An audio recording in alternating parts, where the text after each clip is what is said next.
बिस्मिल्लाहिर्रहमानिर्रहीम। हकीम अहमद रज़ा दीवान हाज़िर खिदमत है। IBS पे पहले भी मैंने बात किया है, आज और दो चार गुजारिशात पेश करता हूँ।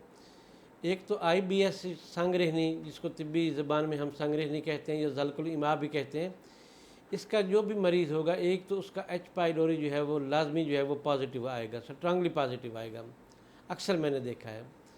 दूसरी बात यह है कि उसको कमर दर्द की कैफियत अगर होगी तो वो खून की कमी की वजह से होगी, कमज़ोरी की वजह से होगी, वगरना जो है कमर दर्द की और कोई वजह नहीं बनती।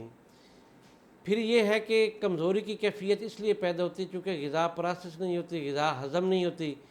ग़िज़ा जिस तरीके से आप इस्तेमाल करते हैं, खाते हैं, कुछ देर बाद जो है वो पखाने के ज़रिए खारिज हो जाती है। एक तो जो ये है कि जिनको भी IBS की कैफियत हो, उनको चाहिए कि वो ग़िज़ा खुराक तेज़ मिर्च मिसाले वाली मुरगन ग़िज़ाएँ जो हैं उनसे परहेज़ करें।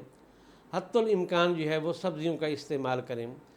अगर वो सब्ज़ी में गोश्त वगैरह का इस्तेमाल करते हैं तो वो ठीक है, उसमें कोई हर्ज नहीं। तेज़ मिर्च मिसाले वाली चीज़ें, कढ़ाई गोश्त वगैरह, इन चीज़ों से वो परहेज़ करें।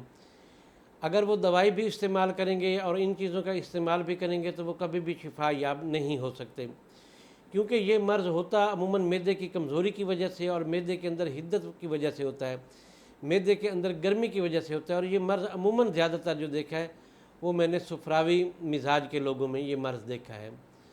तो इसलिए इस मर्ज़ की जो है चीज़ें हैं, अद्वियात हैं, वो बेशुमार हैं, बेशुमार नुस्खा जात हैं। अगर आप प्रॉपर तरीके से इसका इलाज करेंगे तो कोई ऐसा मसला नहीं, ये मर्ज़ आपका ठीक हो जाएगा। इजाज़त दें, अल्लाह हाफ़िज़।